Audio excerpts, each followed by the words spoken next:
Good morning, everyone, and thank you for joining us today discussing one of the important roles of telecommunication. Is telecommunication enabling AI and machine learning, or it is the vice versa? Today, we have our esteemed panelists and distinguished guests. Thank you for joining our panel. John Omo, Secretary General of African Telecommunications Union. Hatem Dwedar from EAN, the Group CEO of EAN. And also Chin Lin from China Mobile Research Institute. And finally, we are welcoming Bamila Snively, Chief Data and Trust Officer from TELUS.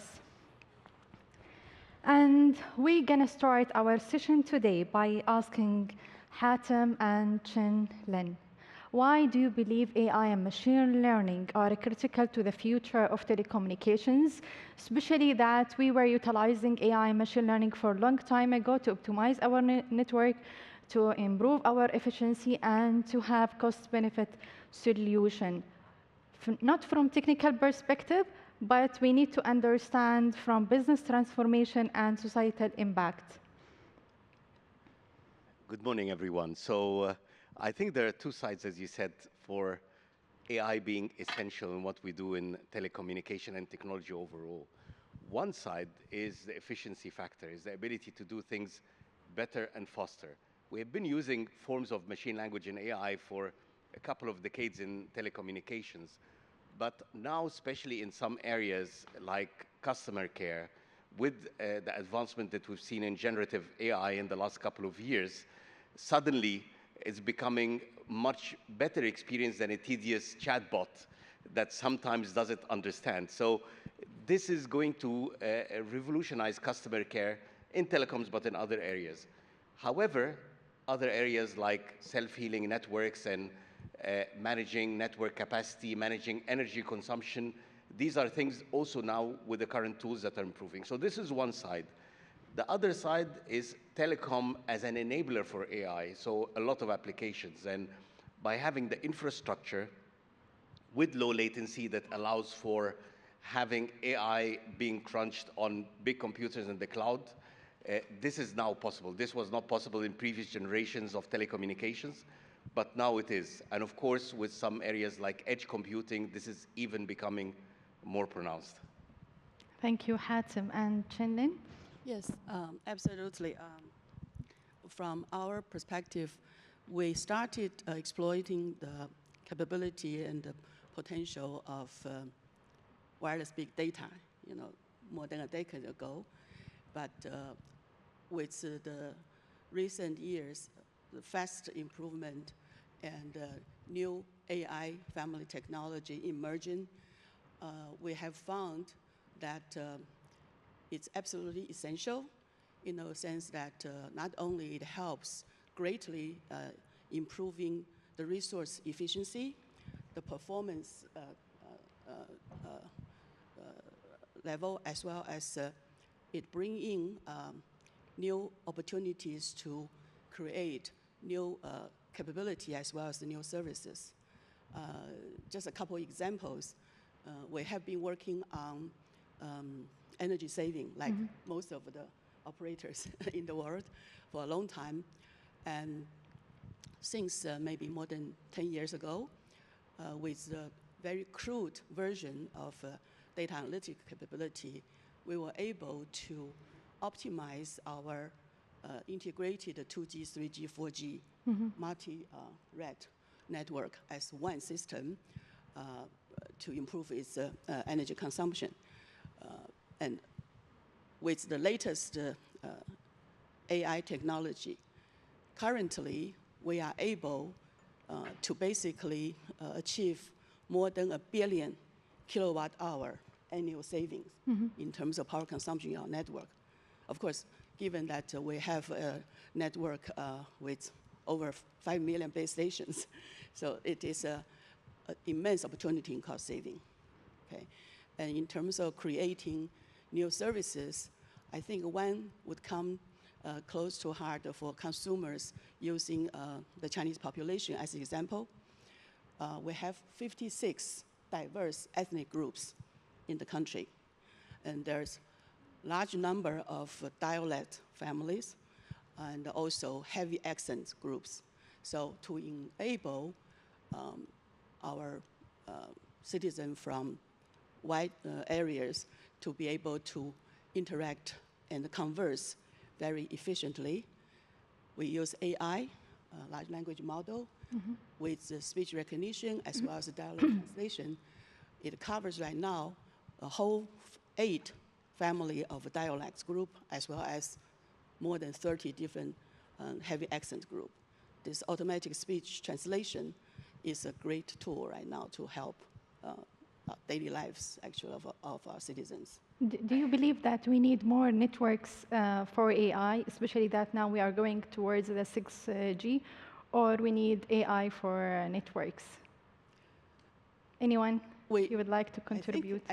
I think, like I had also mentioned, that we need AI for our system, for our network.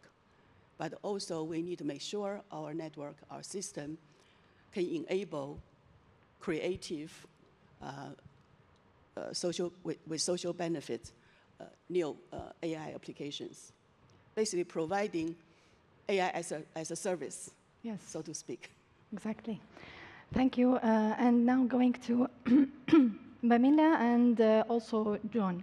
So you are working extensively in the internal standardization.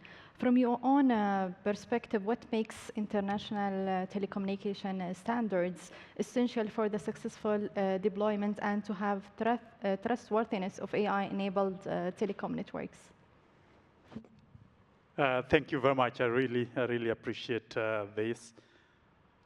I think the value and role of standardization in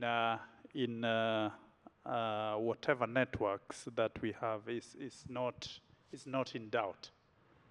It's not in doubt, be it interoperability between various systems, be it issues of security and trustworthiness, be it issues of cooperation.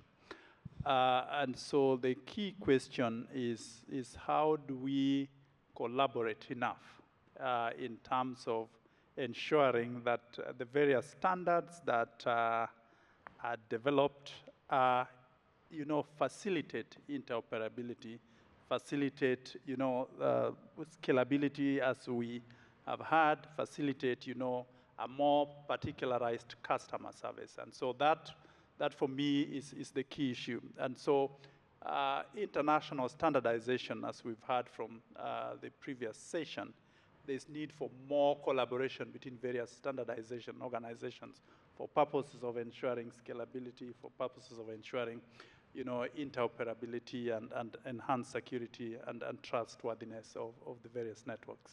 Thank you. Mamila, your views? Thanks very much. I think I'd like to just pick up on the trustworthiness piece, because I don't think this can be overemphasized enough in the age of AI. So we've always known that was an aspect of, it's a motivator for having international standards. But in the age of AI, it is a much bigger motivator now, that we are building technology that if we want people to engage with it, we need them to trust it.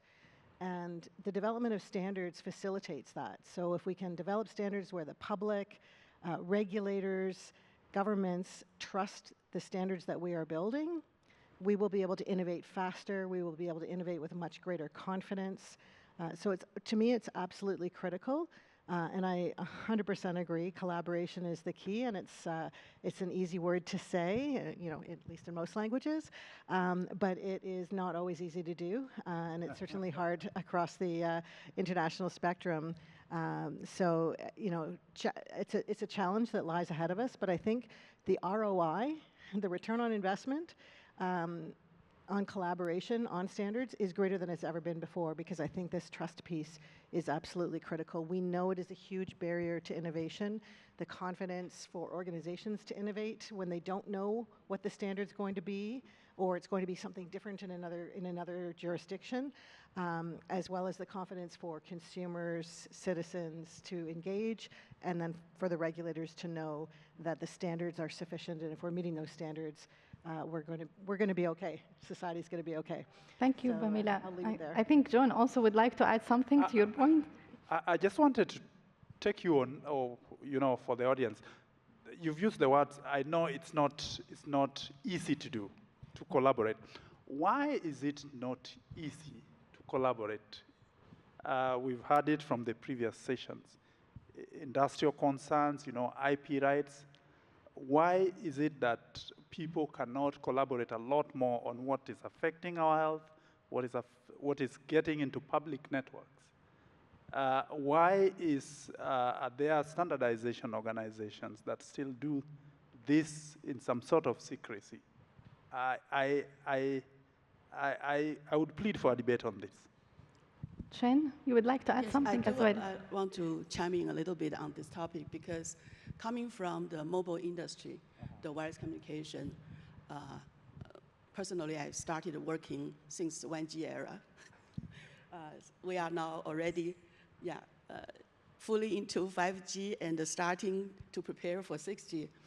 I think everyone, no one could deny that one of the reasons that this industry had created so much value along the past 30, 40 years, kind of help transform our global society in such a fundamental way, is because that we always, in every generation, strive for globally unified single standards. So we have the scale economy, we have the full global interoperability, and we actually benefit very much from standard activities led by ITU, CGPP, etc. Coming to AI, I always feel that it's such an exciting new, I don't know how to call it, it's a technology direction or area because it's not one thing, right? And it changes, revolutionizes itself so fast, it's like accelerated speed. So how can we feel comfortable in terms of a global interoperability and in terms of being able to enjoy the benefit of the scale and also the trust, the reliability, because we all know that at this young age of this new technology, lots of things are happening every single day. And how do we know how to pick and choose the element to put into this global infrastructure that everybody can feel relaxed and comfortable and with confidence using it? I think it's all the more important, I would even say that it's more important having global standards. But this standard probably needs to be continuous evolving in a much faster pace than one generation, I mean, every 10 years or so that our industry has been practicing. I think it needs to be a much faster paced effort in global standardization. Thank you, Chen-Lin and Pamela and John, for your valuable insights. And that's why here, ITU, they are taking the lead in putting the international standards and the best in the practices to enable safe, inclusive AI with great benefits and opportunities for everyone everywhere. Now, going back to Hatem, where do you see the greatest commercial value from integrating AI and machine learning in telecommunications, whether it is enhancing and improving the network operations, the customer experience, service personalization, or beyond?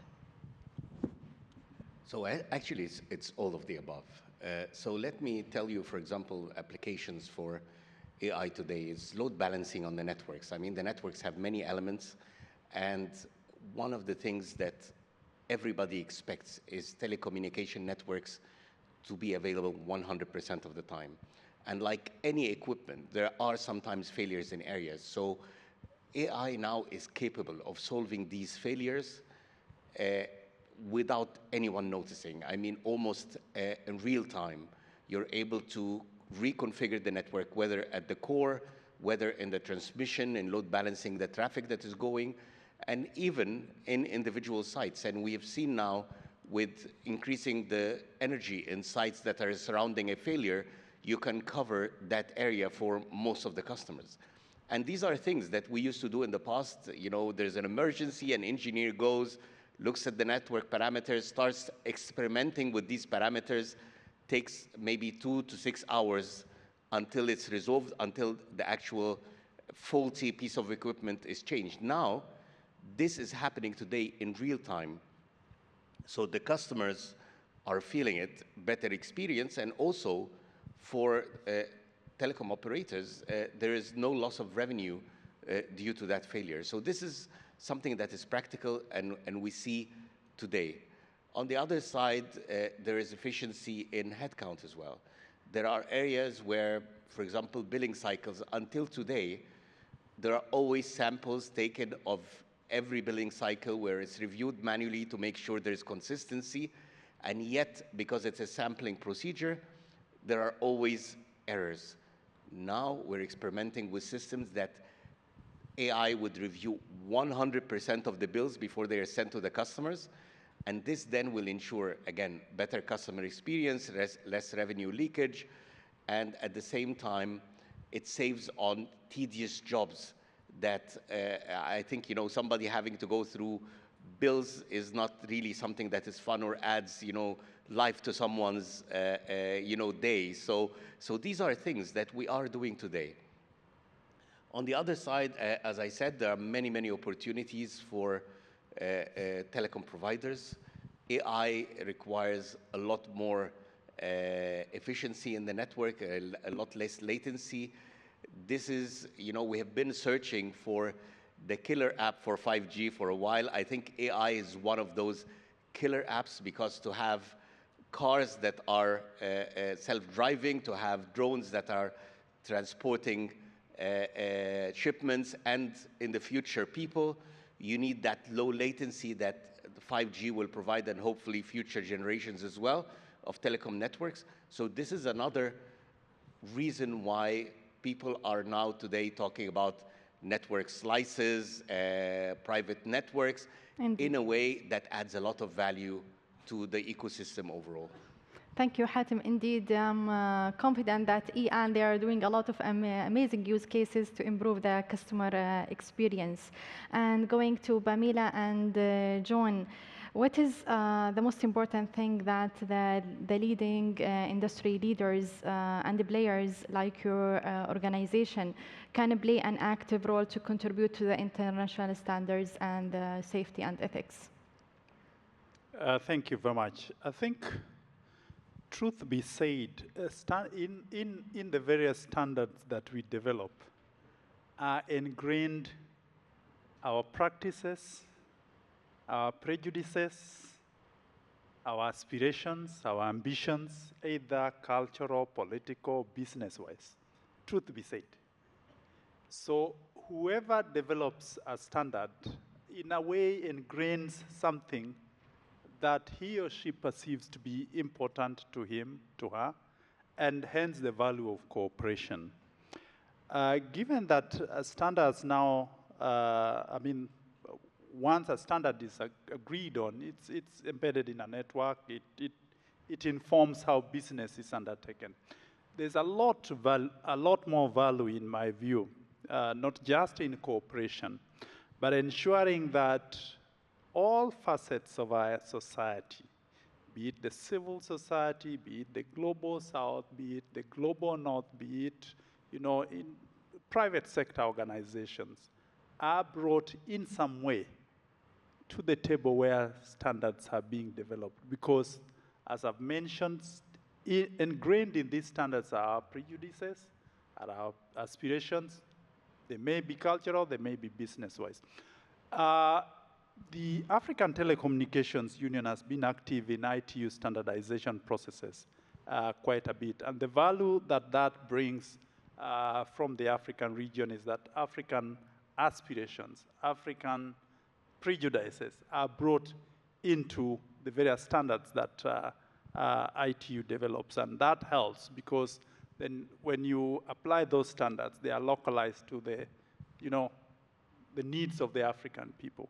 So I think there's value in bringing a lot more players in our standardization processes. That's why I'm a great believer in open standardization. I still want to perhaps debate next year why some standards are developed in closed closed outfits. Of course, there may be industrial concerns or IP rights, but I think in the main, the more we open up our standardization processes for as many people as possible, the more value, in my view, that we drive from the products that we create. Thank you very much. Thank you. Pamela. I couldn't agree more about the diversity of voices that needs to be involved in the development of standards, particularly around AI. And we've done a lot of research at TELUS with you know, what are the fears and hopes of a vast array of generally underrepresented groups about AI, and the real primary fear is that they won't be included, that this will negatively impact them and they won't have had a say in how this technology is developing. And so I think if we are building standards in large part to build trust, if we don't have that diversity of voices, we will fail in that mission and we'll have gone to all this work to do collaboration for nothing. So, you know, critically important. I think the telcos are really well positioned to influence standards. We have a lot of experience pushing out, you know, complex technology on a large scale, managing data, securing, you know, protecting privacy.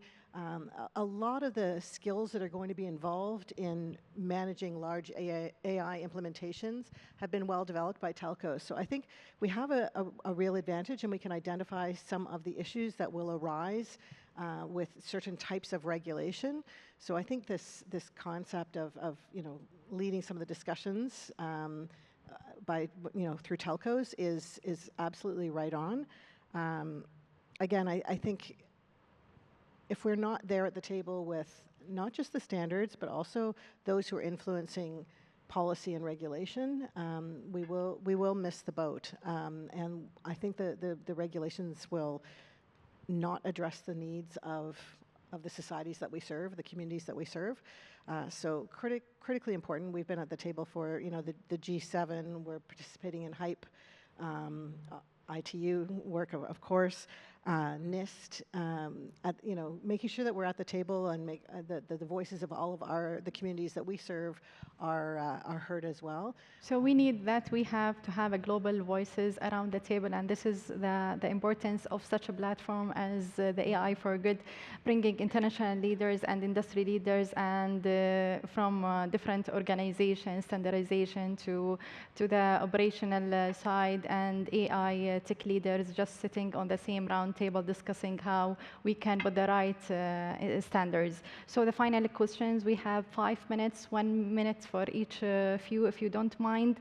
So looking ahead 5 years from now, how do you envision the telecom landscape evolving with the advanced AI integration? If you think there will be a potential risk that can also pose that integration, please feel free to give us your thoughts in 1 minute, please. I think for me, of course, Ian, it's been mentioned briefly, but a more customer-driven offerings from networks, we'll see a lot more of that. But the flip side of it is that as Bilal travels to another city, he opens his Wi-Fi, and the first advert to him is something that he's accustomed to, which means then how much into my privacy would you get into in an era where there is so much information out there and there are so many breaches out there? Thank you, John. The positive and the negative. Thank you, John. And you have your 1 minute now, Chinnan. Well, I think 5 years from now, it's actually will be the beginning of the 6G era, and we have a lot of imaginative ambitions at this point. But I feel that, especially with the latest emergence of the agentic AI capability, we could probably look forward to a much more dynamic agentic intelligence in the network, in the global digital infrastructure that enables not only much more efficient, much more green, sustainable development everywhere, but also in 5 years, I believe that with ITU and United Nations effort to basically provide equitable access and knowledge expertise, building the skills with AI capability, Thank you, including Chen. Africa, Yes. and that all of us will be able to make use of this new capability in a very open, transparent, and collaborative manner. And Thank I you, believe Chen. that's the word we yes. can look forward to. Indeed, thank you, Chen Lin and Bamila. I'll just be quick. I also think that agentic AI offers a tremendous amount of promise, and maybe just to combine the two previous points, I think I see opportunity not just in the infrastructure, but for those consumer-facing products and services. Just for us, we have a large home security service. What can agentic AI do? Just on a really small scale, we can look at it and say, agentic agents could look at your home and look at the temperature of your home, your patterns of use, your calendar, your travel patterns, and shift the way you're using energy, shift the way your home is secured during those times. And then, of course, that begs the question of, well, where's the governance here? How are we protecting privacy and all of the possibilities around surveillance? So governance is going to be absolutely key as we approach these, but the opportunities are enormous. Thank you, Bamila, and Hatem, we'll close with you. So I think I will have a little bit gloomy view now. So while we operate in 38 countries, including telecom operations, and 20, including some countries in Africa, we have a problem that there is an AI digital divide as well that is happening. Data sovereignty is an issue. So while in countries where we have AI capability, like our home market in the UAE, in Saudi, and so on, in Eastern Europe, in Africa, we have an issue. Data sovereignty is an issue. This will prevent some of the countries where they don't have AI capability, that the operators there are able to use the power of AI. So we will end up with some operators really improving, becoming more efficient, succeeding more, while the digital divide will widen because some will not. And we need to solve in the standards also these issues of data sovereignty and security. Thank you.